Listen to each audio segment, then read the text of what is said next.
अस्सलामुअलैकुम, this is me Ramsha Gohar. उम्मीद करती हूँ आप सब लोग ठीक ठाक होंगे और खैर खैरियत से होंगे अपने घरों में। तो आज का हमारा टॉपिक है भाई, तलबा क्यों खुदकुशियाँ कर रहे हैं, क्या वजूहात हैं कि उन्होंने खुदकुशी को, हराम मौत को एक आसान हल बना लिया हुआ है एज़ कम्पेयर टू के वो उन चीज़ों से लड़ें जो वजूहात वहाँ पर पैदा हो रही हैं। क्या हमने उनको जीने की कोई वजह दी या नहीं जो उन्होंने ये कदम उठाया। यूनिवर्सिटी ऑफ लाहौर में तालिबा ने खुदकुशी की कोशिश की और उससे पहले एक और लड़का था तालिब इल्म, उसने भी यही हरकत की और वो जां की बाजी हार गया। आज के दौर में तलबा की खुदकुशी एक निहायत अफसोसनाक और तशवीशनाक मसला बनता जा रहा है। आपको पता है, ये अमल ना सिर्फ एक जान का ज़िया है बल्कि एक पूरे ख़ानदान को मुसीबत में डाल देता है। तलीमी निज़ाम को और मुआशरे की नाकामी की अलामात हैं ये। क्यों करते हैं तालिबे इल्म खुदकुशी? चाहे वो तालिबा हो या तालिबे इल्म हो, कोई भी, क्या वजूहात हैं इन सब के पीछे? क्या हमारा मुआशरा मजबूर करता है उन्हें? सबसे बड़ी तो खुदकुशी की एक वजह यह है कि टीचर्स की तरफ से बहुत दबाव और जो मसाइल हैं वो सब हैं। इम्तहानात में नाकामी का खौफ होता है।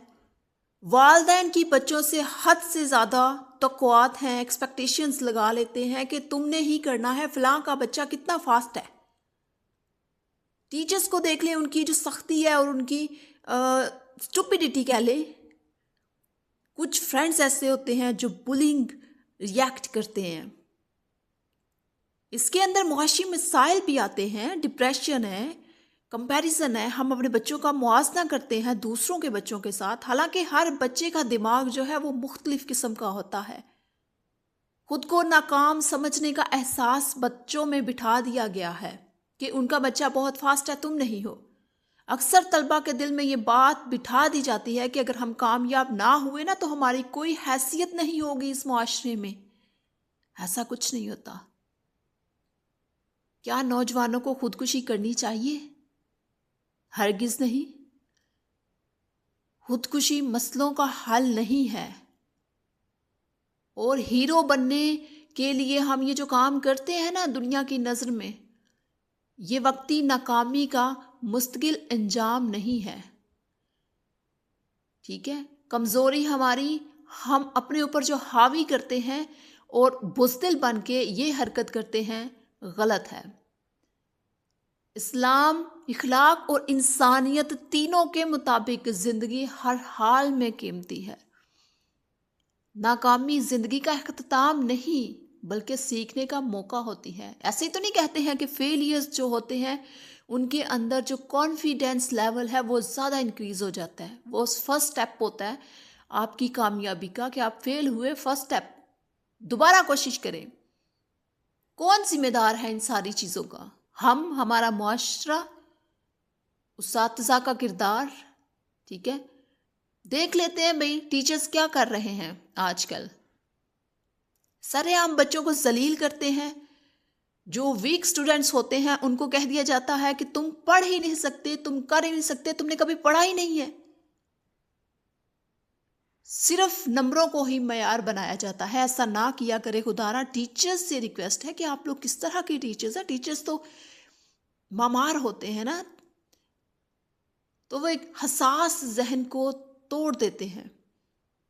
मेरे ख्याल में जो टीचर्स के किरदार है ना, जो पॉजिटिविटी है जो बच्चों के लिए होनी चाहिए, वो है कि उनके अंदर कॉन्फिडेंस बिल्ड करें, उनको समझदारी की तरफ लेके आएँ, उनको गाइड करें, अवेयरनेस लेके आएँ उनके अंदर। बच्चों की मेंटल हालत को समझने की कोशिश करें कि बच्चे क्या कर सकते हैं। इसमें जो पेरेंट्स का जो रोल है वो ये है कि अक्सर वालिदैन अनजाने में सबसे ज़्यादा दबाव डालते हैं। यूनिवर्सिटी है, कॉलेज है, स्कूल है, वहाँ पे टीचर्स का दबाव, घर में पेरेंट्स का, उनके साथ बहुत गलत रवैया किया जाता है।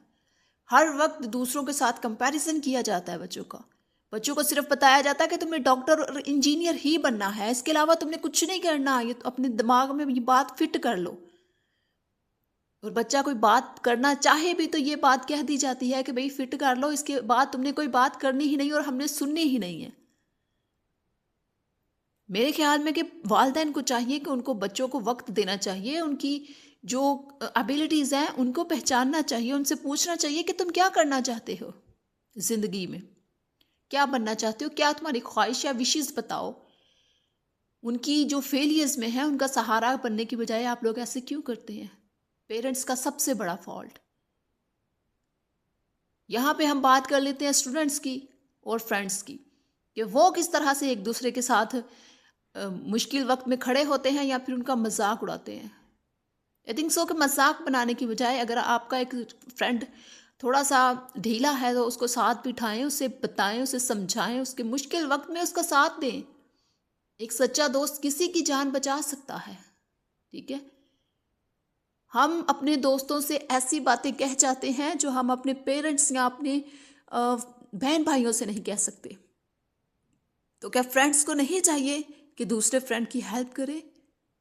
अगर कोई जहनी दबाव है तो उससे पूछे कि क्या वजह है और ये स्ट्रेस, ये डिप्रेशन क्यों पैदा हो रहा है हमारे माशरे में? सिर्फ इसलिए कि नंबर तुम्हारे इतने आने चाहिए। ठीक है, हमने सक्सेस की गलत डेफिनेशन पढ़ ली हुई है कि तुम्हारे मार्क्स बटा बटा होने चाहिए। सोशल मीडिया पे हमने देख लिया है भाई गैर हकीकी मयार की जो हरकतें हैं, सोशल मुकाबलाबाजी है और सबसे बढ़ के टीचर्स और पेरेंट्स की बेहिसी है। उन्होंने अपनी औलाद को पैदा करके एहसान कर दिया उनके ऊपर कि तुम लोगों ने वही करना है जो हमने कहना है, और ना ही बच्चों को अपने फैसलों में शामिल करते हैं। क्या कोई ऐसा स्टूडेंट, तालिब इल्म इस कदर स्ट्रेस और डिप्रेशन का शिकार हो के एक नॉर्मल लाइफ गुजार सकता है? आपको पता है आज के स्टूडेंट्स में और पहले वाले जो स्टूडेंट्स में ज़मीन आसमान का फ़र्क है। पहले बच्चे डरते थे और हसास कम होते थे, बताते नहीं थे किसी को। ठीक है, और आज के जो बच्चे हैं वो बहुत ज़्यादा कंपैरिजन हो चुका है और बहुत ही ज़्यादा कंपटीशन हो चुका है। हर वक्त एक बच्चे का दूसरे बच्चे के साथ कंपैरिजन। सोशल मीडिया पे दिखाया जाता है बच्चे ने फलां कर लिया, ये कर लिया। आपने ये नहीं पूछना कि मेरे बच्चे ने क्या करना है, आपने ये दिखाना है कि भाई सोशल मीडिया में ये देखो इसने किया, तुम क्या कर रहे हो। वक्त से पहले उनकी जो एडल्ट जिम्मेदारियां हैं वो भी। आजकल फ़र्क स्टूडेंट्स में या बच्चों में नहीं है, बल्कि जो हमारा निज़ाम है, हमारा सिस्टम है, उसके अंदर है। ये सारी खराबियां उसके अंदर है। टीचर्स कोऑपरेटिव नहीं है स्टूडेंट्स के साथ, फेवरेटिज्म की जाती है। पहले भी होता था लेकिन इतने बेहिस टीचर्स नहीं होते थे। मेरा मकसद किसी भी तबके की, किसी भी इदारे की तजलील नहीं करना, बिकॉज मैं खुद टीचर रह चुकी हूँ। तालीमी निज़ाम में ज़हनी सेहत को शामिल किया जाए ताकि बच्चों को पता चले कि भाई हमारे टीचर्स हमें क्या सिखा रहे हैं, जो टीचर्स हैं वो उनकी तरबियत कैसे कर रहे हैं। इसके साथ वालिदैन को भी अवेयर किया जाए, तलबा को बात करने का महफूज एक इन्वायरमेंट दिया जाए। उनको बताया जाए कि तुम अपने दिल की बात, तुम्हारे दिल में दिमाग में जो भी है वो तुम यहाँ पे लिखो और इसे पढ़ा जाए। नाकामी को जुर्म ना बनाया जाए। ठीक है, इस तरह से तो हमारा मुआशरा डे बाय डे दलदल में गिरता जाएगा। एक तालिब इल्म की खुदकुशी हमें ये सवाल करने पर मजबूर करती है, क्या हमने वाकई उसे जीने की वजह दी थी? नहीं, अगर दी होती तो वो इस तरह का कदम क्यों उठाता या उठाती। याद रखें, हर बच्चा खास है, हर नाकामी आर्जी है, जिंदगी दोबारा मौका नहीं देती। अगर हम सुनना सीख लें तो शायद कोई और खामोश चीख हमेशा के लिए खामोश ना हो।